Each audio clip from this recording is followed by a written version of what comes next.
Cash flow statement का first question homework था, निकल बोल रहा है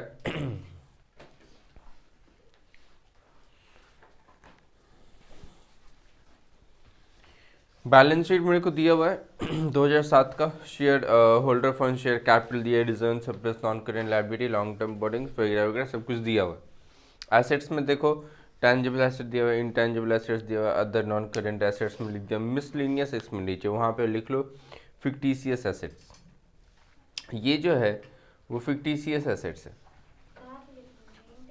मिसलेनियस एक्सपेंडिचर, क्या सुन रहा है, क्या बोले हम, फिक्टिशियस एसेट्स। मिसलेनियस एक्सपेंडिचर के पास लिखो फिक्टिशियस एसेट्स। और एग्जाम क्लास में ध्यान दिया करो, एग्जाम में ऐसा ही क्वेश्चन आएगा। मिसलेनियस एक्सपेंडिचर्स, उसके करेंट एसेट्स दिया है, ट्रेड रिसीवेबल दिया है, cash and cash equivalent, other current assets दिया हुआ है। नीचे नोट दिया है, नोट तो अपने को मालूम है कैसा होता है, ऊपर में जो भी नोट है उसका नोट यहाँ पे दिया हुआ है। अदर इंफॉर्मेशन में चलते हैं। बोल रहा है accumulated depreciation on fixed assets. Fixed assets के ऊपर एक्यूमुलेटेड डेप्रिसिएशन है। फटाफट खोजो कि फिक्स्ड एसेट्स कहाँ है, टेंजिबल एसेट्स कहाँ है, वो देखो। मिला नॉन करेंट एसेट्स के पास, लेकिन इसका नोट नहीं दिया है। लिखो वहाँ पे शीट में ही साइड में लिखो, if there is no provision for, if there is no provision for depreciation in balance sheet, then it means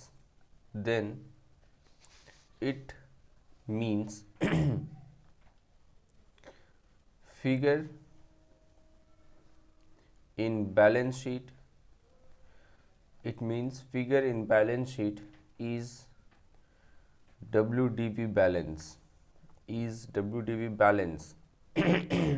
अगर तुम्हारे क्वेश्चन में फिक्स्ड एसेट्स का अमाउंट दिया है और provision for depreciation balance sheet में नहीं है, तो उसका मतलब होता है कि वो जो अमाउंट है वो अमाउंट क्या है, अपना WDV है, ठीक है, वो कॉस्ट नहीं है। अब देखते हैं नीचे कि मेरे को इस साल का डिप्रिसिएशन मालूम है कि नहीं। अगर इस साल का डिप्रिसिएशन नहीं मालूम होगा तो वो जो 3 अकाउंट खोलते हैं वो वाला अकाउंट खोलना पड़ेगा। तो यहाँ पे नीचे बोला accumulated depreciation on fixed assets amounted to rupees इतना एंड इतना, मतलब ओपनिंग और क्लोजिंग का प्रोविजन फॉर डिप्रिसिएशन दे दिया, लेकिन ये अमाउंट बैलेंस शीट में नहीं है।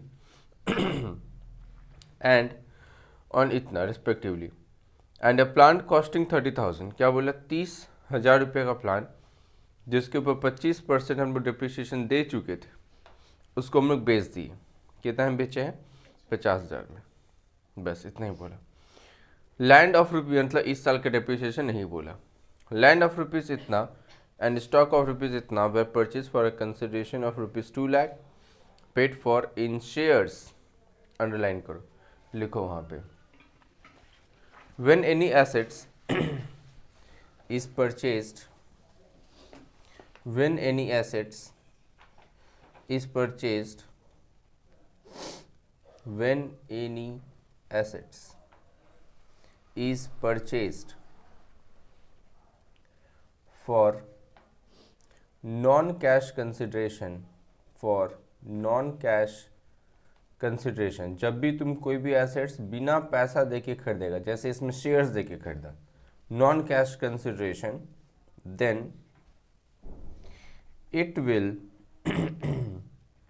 Not be recorded, then it will not be recorded in cash flow statement, then it will not be recorded in cash flow statement, तब इसको कैश फ्लो स्टेटमेंट में record नहीं किया जाएगा, ये कैश फ्लो स्टेटमेंट में नहीं आएगा।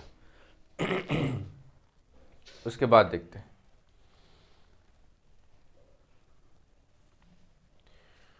Dividend for dividend for 2005 was paid along with interim dividend of 5% on equity capital और टैक्स लाइबिलिटी फॉर 2005 और सेटल मतलब पेड होता है, मतलब पे हम लोग कितना किया 28,000। ओके चलो सबसे पहले तो वर्किंग नोट करते हैं। नंबर 1 क्या करते हैं सबसे पहले, accumulated depreciation fixed assets amounted to rupees इतना एंड इतना, और तो 3 अकाउंट खोलेंगे क्योंकि मुझे इस साल का डेप्रिसिएशन नहीं पता। तो जो पहला अकाउंट होगा वो होगा फिक्स्ड एसेट्स का, टेंजेबल एसेट्स मतलब, तो हम यहाँ पे टेंजेबल ही लिखते हैं, टेंजेबल एसेट्स, और इसमें सारा है, मतलब लैंड एंड बिल्डिंग भी है, फर्नीचर भी है, सब कुछ है, जितना भी फिक्स्ड एसेट्स का बात करेंगे सारा हम लोग इसमें क्लोज करेंगे। ये टेंजेबल एसेट्स का एक अकाउंट हो गया। उसके बाद हमको चाहिए provision for depreciation, provision for depreciation,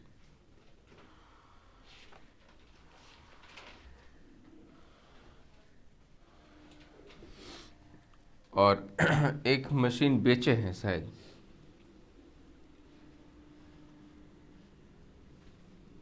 plant बोला तो प्लांट डिस्पोजल अकाउंट, प्लांट बेचे हैं तो प्लांट डिस्पोजल अकाउंट।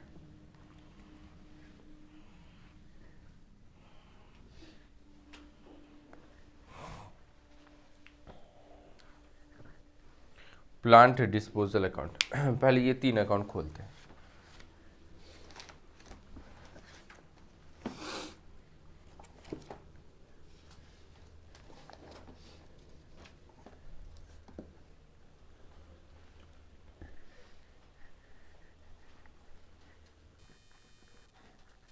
देखो टेंजिबल एसेट्स का हम लोग जब अकाउंट खोलते हैं ना, तो ये जो है यहाँ पे टू बैलेंस बीडी लिखते हैं, तो लिखेंगे टू बैलेंस बीडी, बट यहाँ पे हम लोग हमेशा बैलेंस जो है वो कॉस्ट लिखते हैं, कॉस्ट।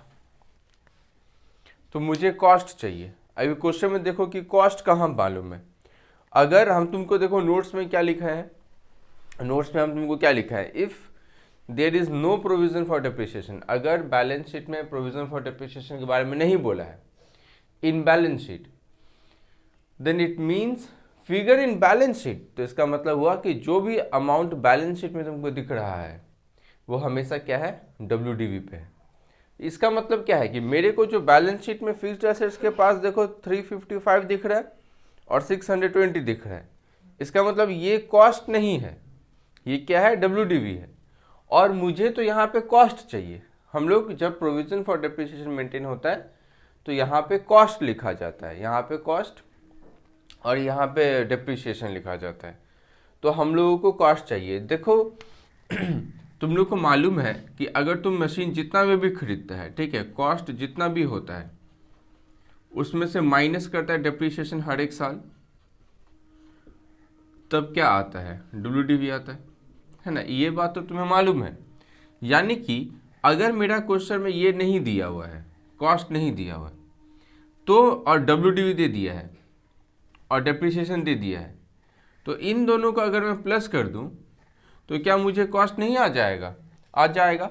यानी कि मेरे को पहले देखो डेप्रिसिएशन, प्रोविजन फॉर डेप्रिसिएशन का देखो तो ओपनिंग कितना है नंबर 1 में।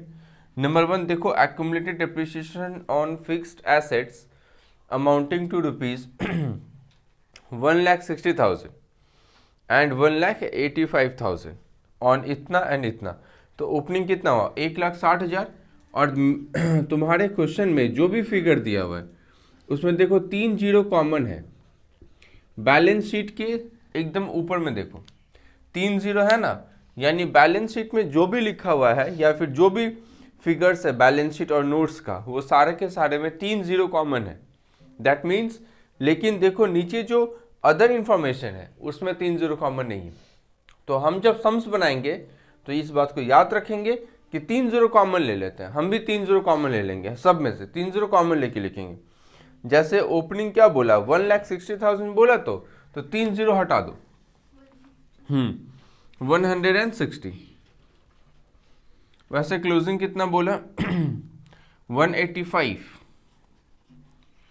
तो टू बैलेंस CD 185, ये ओपनिंग क्लोजिंग लिख लिए, प्रोविजन फॉर डिप्रिसिएशन। उसके बाद देखो मेरे को तो यहाँ पे कॉस्ट चाहिए, हमको क्या चाहिए, WDV और डिप्रिसिएशन को ऐड करना है। तो WDV तो मेरे को मिल गया बैलेंस शीट में। बैलेंस शीट में देखो टेंजिबल एसेट्स का ओपनिंग कितना है 355, और यहाँ पे डिप्रिसिएशन का ओपनिंग कितना है 160, तो ऐड कर दो 355 प्लस 160, देखो कितना आता है 515। तो ओपनिंग हो गया 515, और क्लोजिंग के साथ क्लोजिंग ऐड करो।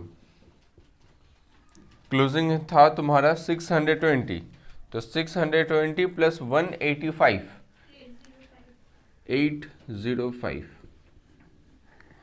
तो ये फिक्स्ड एसेट्स का अभी तक हम लोग इतना कुछ पता कर लिया।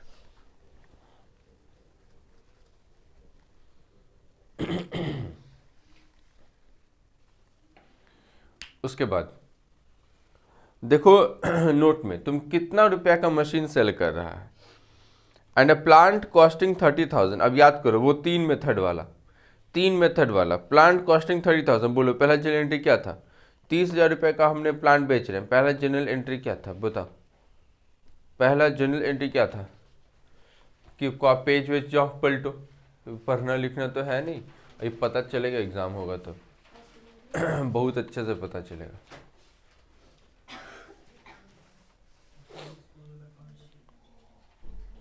देखो पहला एंट्री क्या दिखा, machinery disposal account debit, to क्या है मशीनरी, अमाउंट के जगह में क्या लिखा है कॉस्ट, तो machinery disposal account debit to machinery, तो मशीनरी डिस्पोजल अकाउंट डेबिट, यानी यहाँ पे प्लांट हो जाएगा, तो plant disposal account debit to, यहाँ पे मशीनरी क्या मतलब प्लांट होना चाहिए बट टेंजिबल है तो टेंजिबल होगा, तो यहाँ पे लिखेंगे बाई प्लांट डिस्पोजल, और कॉस्ट चाहिए मेरे को। अब देखो क्वेश्चन में क्या तुम्हें कॉस्ट मालूम है, कितना रुपए का प्लांट था जो तुम बेच रहा है 30,000, तो 30 तो कॉमन लेना है, तो हम यहाँ पे 30 लिखेंगे, और प्लांट डिस्पोजल में चल जाएंगे और लिखेंगे टू टेंजिबल एसेट,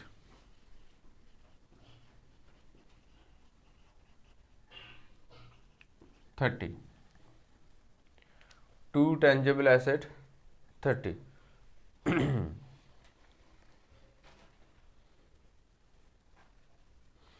उसके बाद देखो क्या है,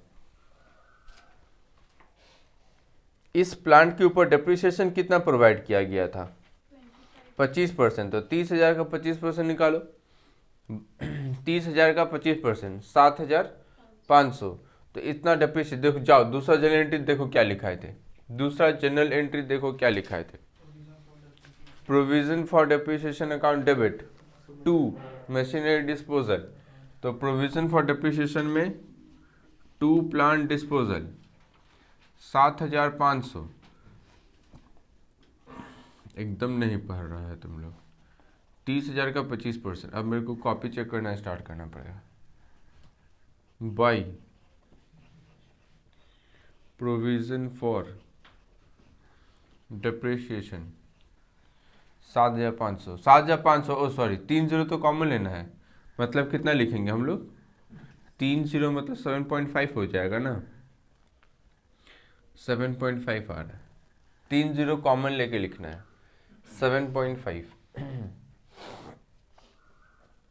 उसके बाद देखो क्या है,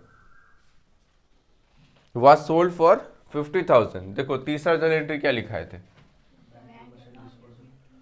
टू प्लांट डिस्पोजल, तो यहाँ पे क्या जाएगा बाई बैंक 30 कॉमन लेके, कितना में बेचे हैं हम लोग 50,000, तो 30 कॉमन लेंगे तो कितना आएगा 50।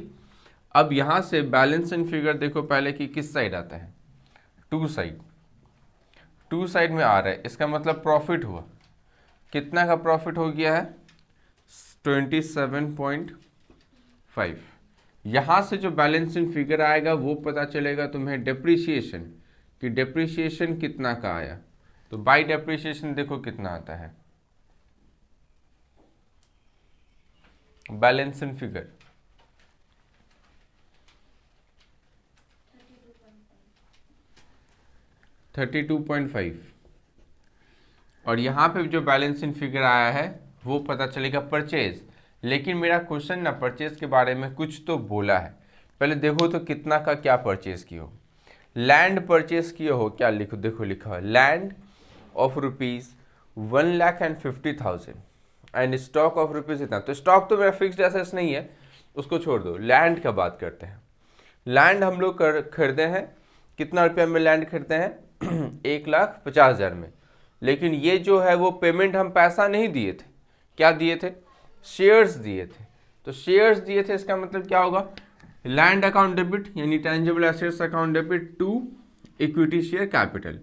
तो यहाँ पे टू इक्विटी शेयर कैपिटल कितना का खरीदे थे? 1,50,000 यानी 3 जीरो हटा देंगे तो यहाँ पे कितना आएगा? 150, तो 150। अब प्लस माइनस करके इसको देखो कि टू साइड में कितना आ रहा है।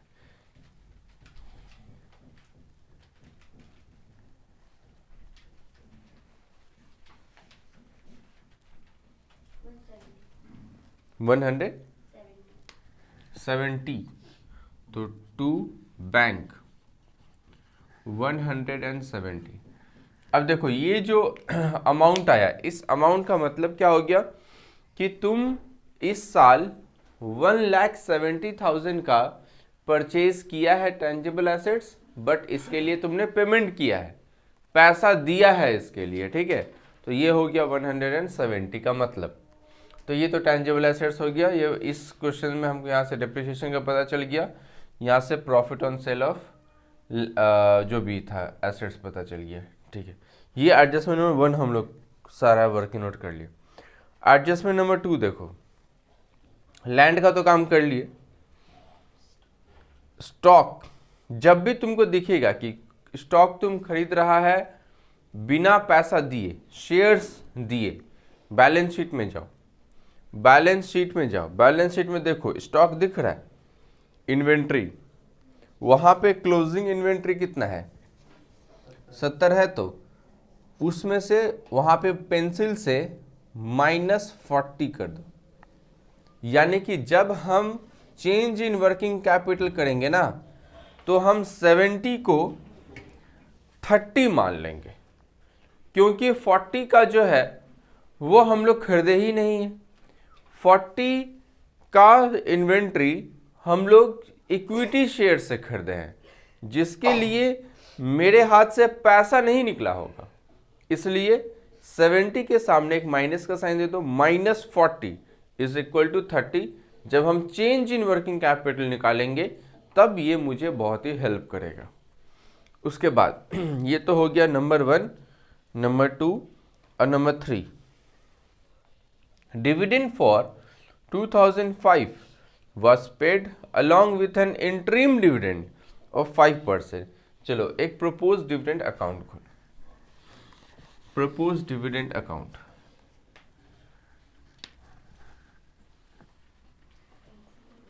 proposed dividend account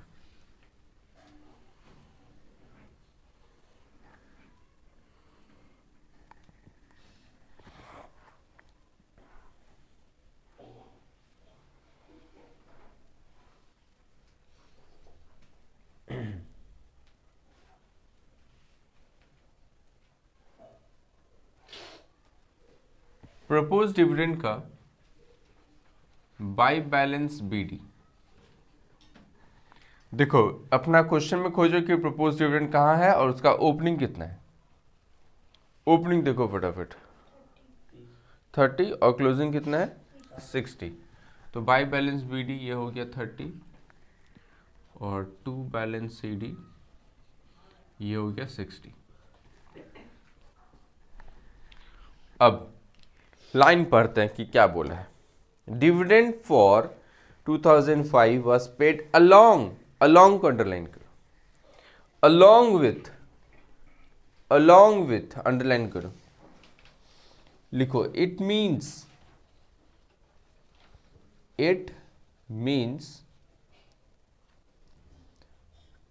together with opening additional additional dividend. Along with का मतलब क्या होता है, जो देना था वो तो दिया ही है, उसके साथ एक्स्ट्रा कितना दिया है, 5%। क्या समझा? अलॉन्ग विथ मतलब क्या होता है, जो देना था वो तो दिया ही होगा, उसके साथ क्या देना था, एक्स्ट्रा दिया है। कितना एक्स्ट्रा देना है, 5%।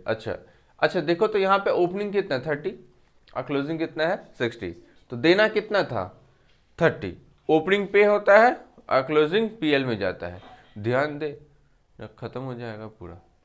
ओपनिंग कितना है, 30, क्लोजिंग कितना है, तो ओपनिंग जो है वो तो दिया ही है, ये देना था, ये दिया ही है, इसके साथ एक्स्ट्रा कितना दिया है, 5%। वो भी 5% किसके ऊपर, वो देखो ओपनिंग कैपिटल के ऊपर। देखो तो तुम्हारा ओपनिंग कैपिटल कितना है, इक्विटी शेयर का ओपनिंग देखो, इक्विटी शेयर का ओपनिंग 150 है तो 150, यानी कि जब बैंक टू बैंक बोला है, ओपनिंग तो दिया ही है, तो ओपनिंग प्लस 150 का 5%, देखो कितना आता है, 7.5 आ रहा है शायद, जोड़ के आएगा 37.5। तो बाई पीएल एक बार देख लो कि कितना आता है,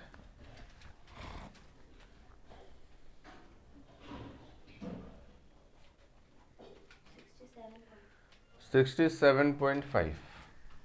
तो ये आ गया 67.5, यानी पीएल में जाएगा 67.5। अब प्रोविजन फॉर टैक्स, तो एक तो प्रोविजन फॉर टैक्स अकाउंट भी खोलो, प्रोविजन फॉर टैक्स अकाउंट।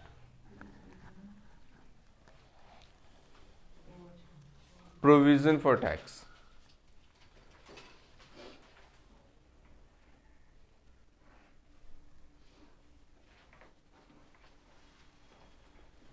देखो तो प्रोविजन फॉर टैक्स का ओपनिंग कितना है, 20 और क्लोजिंग है 40। तो बाय बैलेंस बीडी 20 और to balance CD 40, by balance BD 20, to balance CD 40। अब देखो तो पीएल के बारे में नहीं बोला, लेकिन मुझे ये तो बता दिया है कि टैक्स कितना पेमेंट किया है। टैक्स देखो कितना का पेमेंट किया है, 28,000, मतलब टू बैंक हमको बता दिया है कि 28 है, तो पीएल निकल जाएगा बैलेंस इन फिगर। देखो बैलेंस इन फिगर कितना आता है,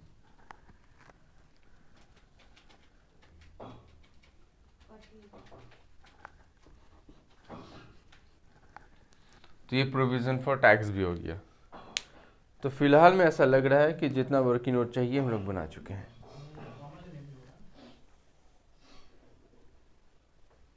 कैश फ्लो स्टेटमेंट का फॉर्मेट डाल लो।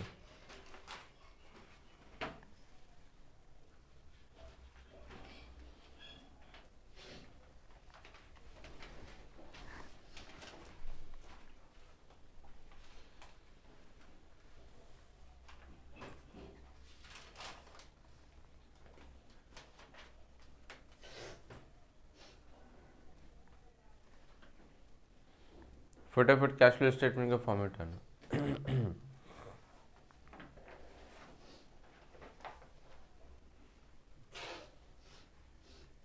अब देखो रिजर्व एंड सरप्लस का वर्किंग नोट में जाओ। रिजर्व एंड सरप्लस का वर्किंग नोट है क्या, नहीं है शायद।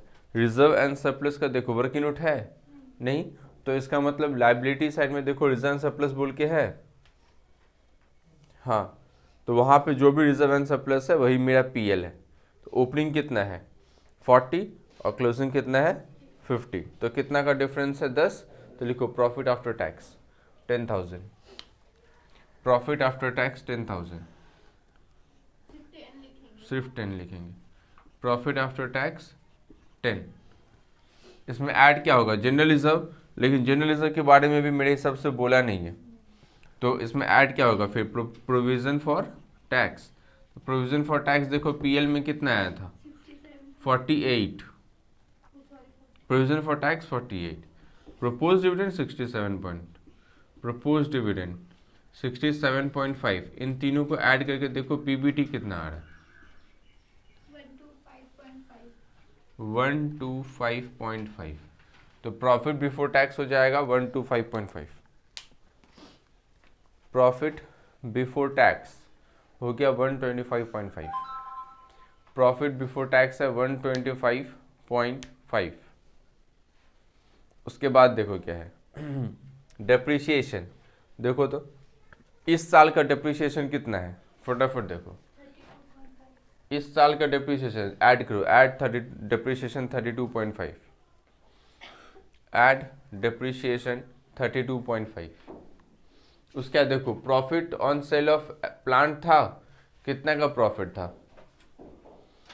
प्रॉफिट हुआ था तो प्लांट जो सेल किए थे, तो लिखो minus profit on sale of plant, minus profit on sale of plant 27.5, minus profit on sale of plant 27.5। उसके बाद देखो कुछ डिवेंचर विवेंचर के ऊपर इंटरेस्ट का बात बोला है क्या, क्या डिवेंचर लिखा हुआ है कहीं पे? हाँ, लॉन्ग टर्म बोरिंग तो है, लेकिन उसके सामने क्या कोई इंटरेस्ट का रेट दिया हुआ है? नहीं, तो फिर हम मुझे कैलकुलेशंस करने का ज़रूरत नहीं है, छोड़ दो। उसके बाद देखो क्या है,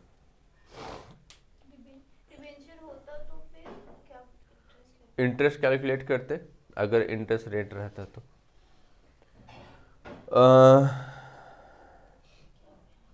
फिक्टिशियस एसेट्स है ना, देखो इंटेंजिबल एसेट दिख रहा है, इंटेंजिबल एसेट्स देखो ओपनिंग कितना है 75 और क्लोजिंग कितना है 60, इसका मतलब घट रहा है। ये इंटेंजिबल एसेट मतलब गुडविल होता है, लिखो goodwill return of 15, add goodwill return of 15, add goodwill return of 15। उसके बाद ऐड मिसलेनियस एक्सपेंडिचर, ये भी तो घट रहा है 10 से, तो add miscellaneous expenditure 10, add miscellaneous expenditure 10। और देखो क्या है,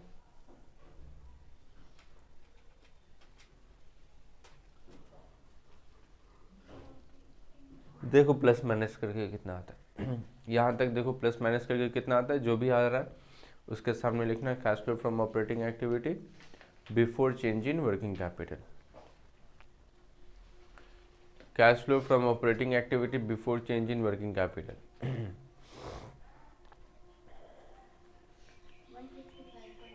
लिखो 155.5 जो भी आ रहा है, cash flow from operating activity before change in working capital, cash flow from operating activity before change in working capital.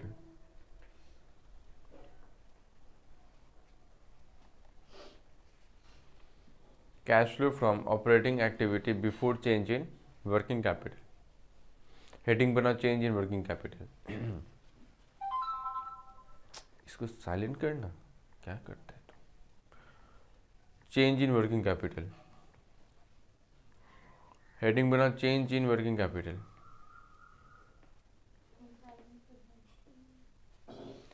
Change in working capital. उसके बाद देखो इन्वेंट्री देखो कितना है, ओपनिंग नहीं, ओपनिंग है 110 और क्लोजिंग है 30, कितना से घट, इंक्रीज हो रहा है या डिक्रीज हो रहा है, डिक्रीज, कितना से डिक्रीज हुआ 80 से, तो लिखो डिक्रीज इन इन्वेंट्री, तो ऐड होगा डिक्रीज इन इन्वेंट्री 30 कितना 80, ऐड प्लस होगा ये डिक्रीज इन इन्वेंट्री। उसके बाद क्या है ट्रेड रिसीवेबल, तो ट्रेड रिसीवेबल का देखो ओपनिंग है 120 और क्लोजिंग है 75, तो ये भी प्लस होगा, तो add decrease in trade receivable, add decrease in trade receivable, देखो कितना से घट रहा है 45, तो 45 प्लस करो। उसके बाद कैश एंड कैश इक्विवेलेंट तो लाएंगे नहीं, प्रीपेड एक्सपेंस देखो, प्रीपेड एक्सपेंस क्या हो रहा है, घट रहा है, तो add decrease in prepaid expense 10। Decrease in prepaid expense 10 किया ऐड। उसके बाद देखो क्या है, करेंट लायबिलिटी में चलो। करेंट लायबिलिटी में बैंक ओवरड्राफ्ट, देखो बैंक ओवरड्राफ्ट नहीं मत लाना, उसको फिनेंसिंग एक्टिविटी में लेके जाते हैं, छोड़ दो। ट्रेड पेएबल है, ट्रेड पेएबल देखो ओपनिंग 80 है, क्लोजिंग 100 है, मतलब इंक्रीज हो रहा है, तो ये भी ऐड होगा। तो increase in trade payable add करो। इंक्रीज इन ट्रेड पेएबल 20,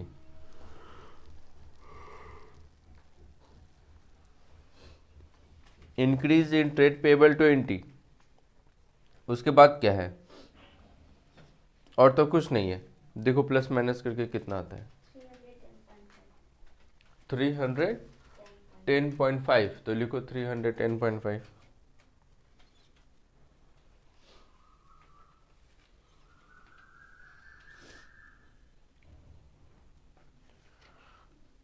तीन सौ दस ही आ रहा है।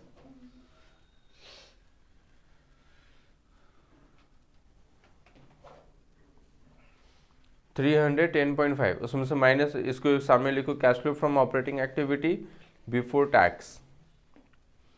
Cash flow from operating activity before tax,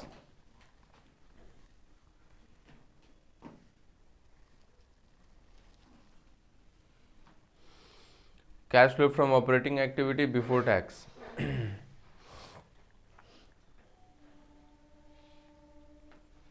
minus tax paid, minus tax paid,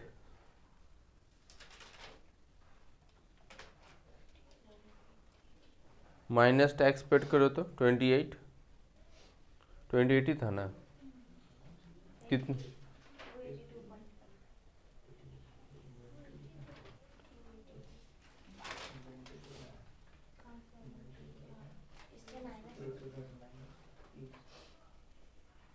282 आ रहा है आंसर में, तो 292 दिखा रहा है।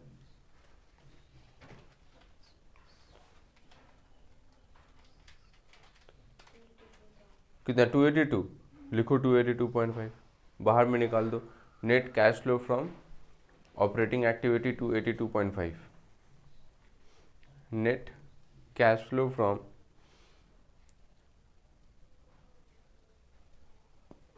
Operating activity 282.5।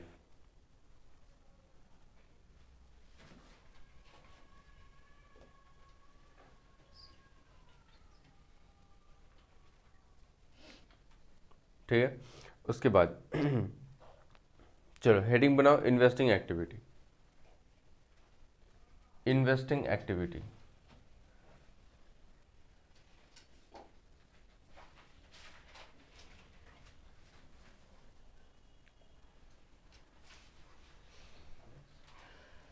इन्वेस्टिंग एक्टिविटी में देखो कि क्या क्या आएगा। देखो अगर तुम टेंजिबल एसेट्स को ध्यान से देखेगा तो टेंजिबल एसेट्स में देखो, टेंजिबल एसेट्स में तुम पैसा कितना देके लैंड जो खरीदा था उसके लिए तो इक्विटी शेयर दिया था, कितना के लिए तुम खरीदा था पैसा देके टेंजिबल एसेट्स 170, तो लिखो purchase of tangible assets 170,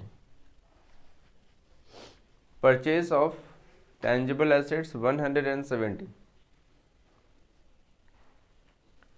purchase of tangible assets 170 लिखा। उसके बाद देखो सेल कितना का किया है,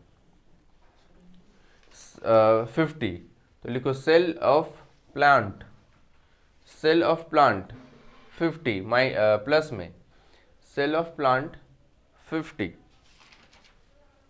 देखो प्लस माइनस करके कितना आएगा, माइनस में कितना 120, तो निकालो बाहर 120। Net cash flow from investing activity 120 minus में, net cash flow from investing activity 120 minus में,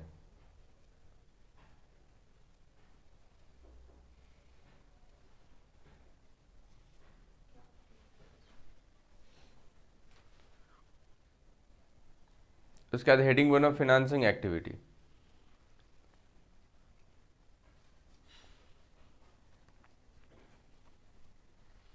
हेडिंग बनाओ financing activity.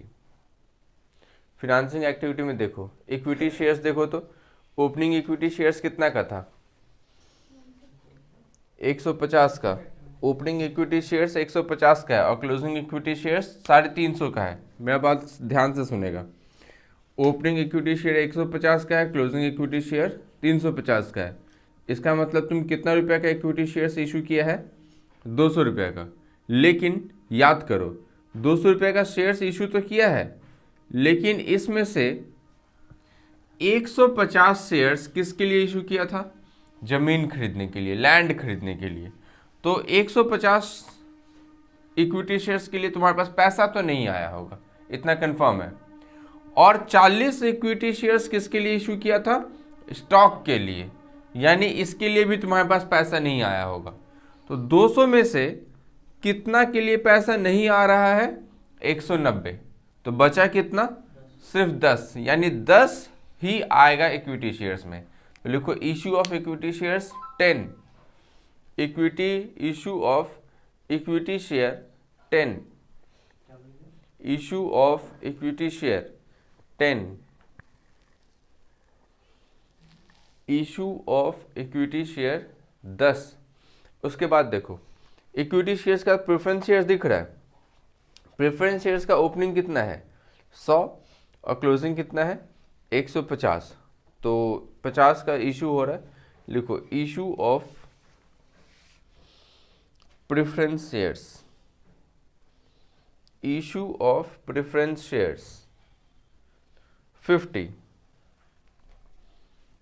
Issue of preference shares 50। उसके बाद देखो क्या दिया हुआ है डिवेंचर।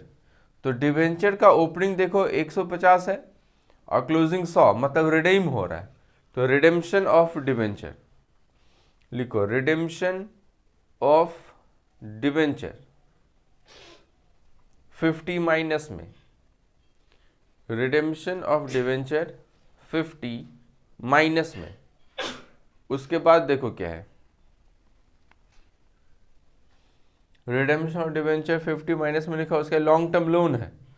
तो लॉन्ग टर्म लोन जो है वो ओपनिंग 100 था, क्लोजिंग 50, मतलब फिर से वापस किए। तो लिखो रीपेमेंट ऑफ लोन 50 माइनस में, रीपेमेंट ऑफ लोन 50 माइनस में। और देखो क्या है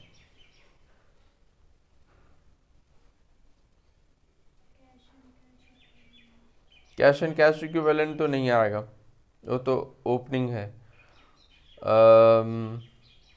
देखो डिविडेंड वगैरह के बारे में देखो, डिविडेंड कितना पे किए थे, प्रपोज डिविडेंड अकाउंट में जाओ और देखो कितना का डिविडेंड पेमेंट किए हो, पेमेंट कितना का किए हो, पेमेंट कितना का किए हो 37.5। पीएल वाला तो पीएल में जाता है, बैंक वाला पेमेंट होता है। तो लिखो dividend paid 37.5, dividend paid 37.5। Interest का तो बोला नहीं था कुछ, देखो तो प्लस माइनस करके कितना आ रहा है। और वो ओवरड्राफ्ट वाला जो था ये? अच्छा ओवरड्राफ्ट वाला था क्या कुछ, शॉर्ट टर्म, अच्छा हाँ बैंक ओवरड्राफ्ट। ओपनिंग देखो तो ओपनिंग कितना का है 60 और क्लोजिंग कुछ नहीं है, मतलब बैंक ओवरड्राफ्ट का पेमेंट हो गया है। तो लिखो repayment of bank overdraft, repayment of bank overdraft 60 minus में, repayment of bank overdraft 60 minus में। और वो कैश वाला का ओपनिंग नहीं दिया, क्लोजिंग दिया, इसलिए वो नहीं। कैश कभी नहीं आएगा, कैश लास्ट में जाएगा। पहले देखो इतना को प्लस माइनस करके कितना आता है, प्लस माइनस ठीक से करना।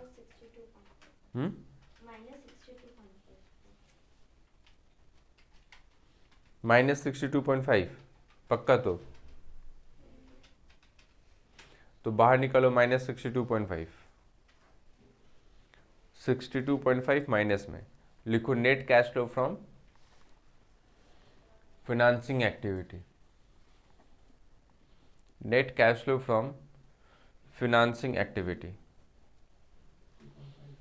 62.5, net cash flow from financing activity 62.5। अब बाहर में जो तीन अमाउंट है, ऑपरेटिंग का कितना है 282.5 प्लस में, उसके बाद इन्वेस्टिंग का है माइनस में और फिनेंसिंग का है माइनस में। इन तीनों को प्लस माइनस कर दो, बाहर जो तीन फिगर है उन तीनों को प्लस माइनस करो। मारेंगे एक ठो आवाज होगा दो ठो, तीनों को बाहर में प्लस माइनस करो। देखो पहले कितना आता है, तुम प्लस माइनस कहाँ किए दिखाओ तो, कैलकुलेटर कहाँ है तुम्हारा? वो तुम्हारा कैलकुलेटर है, तुम्हारा कैलकुलेटर कहाँ है? भूल गया। जिंदगी में लाया है कैलकुलेटर कभी सेमेस्टर 1 के बाद? नहीं लाया है, छुआ ही नहीं होगा कैलकुलेटर। देखो जीरो आना चाहिए मेरे हिसाब से।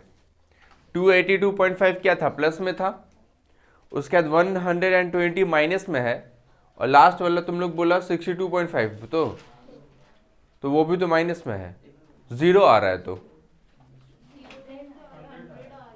100 आ रहा है। हाँ तो 100 लिखो। अच्छा वो 200 था ना, हाँ ठीक है।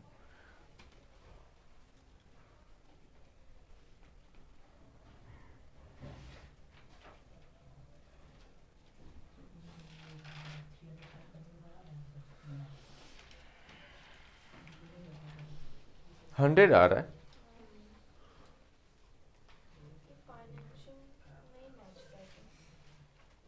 फिनेंसिंग कितना आ रहा है अपना?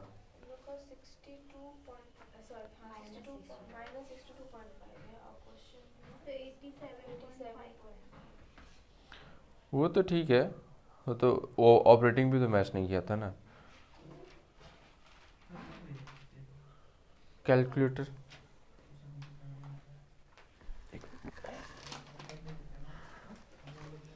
इक्विटी शेयर कैपिटल में हम लोग issue of equity share capital कितना 10 लिखे हैं, ठीक है। फिर इश्यू ऑफ प्रेफरेंस शेयर्स लिखे हैं 50, उसके बाद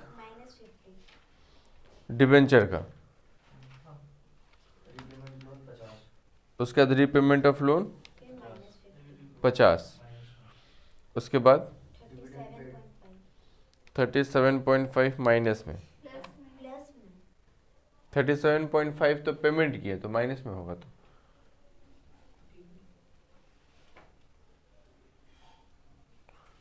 77.5 माइनस आएगा बाहर।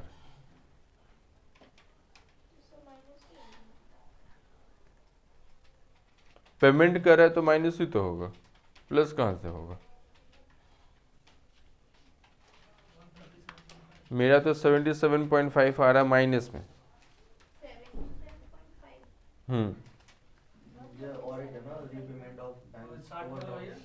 रीपेमेंट ऑफ बैंक ओवरड्राफ्ट कितना 60, वो भी माइनस में, 137.5 आना चाहिए। हाँ तो 137.5।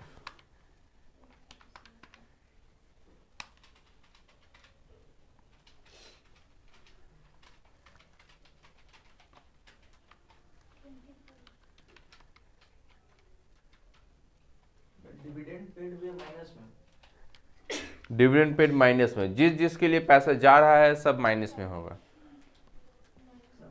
25 आ रहा है, provision for tax to bank लिखे हैं 28, वो कहाँ जाएगा? प्रोविजन फॉर टैक्स तो तुम कर चुका है minus tax paid operating activity में। देखो अब तीनों को प्लस माइनस करके मेरे हिसाब से 25 आ रहा है, तो हाँ प्लस में, लेकिन हाँ तो लिखो 25।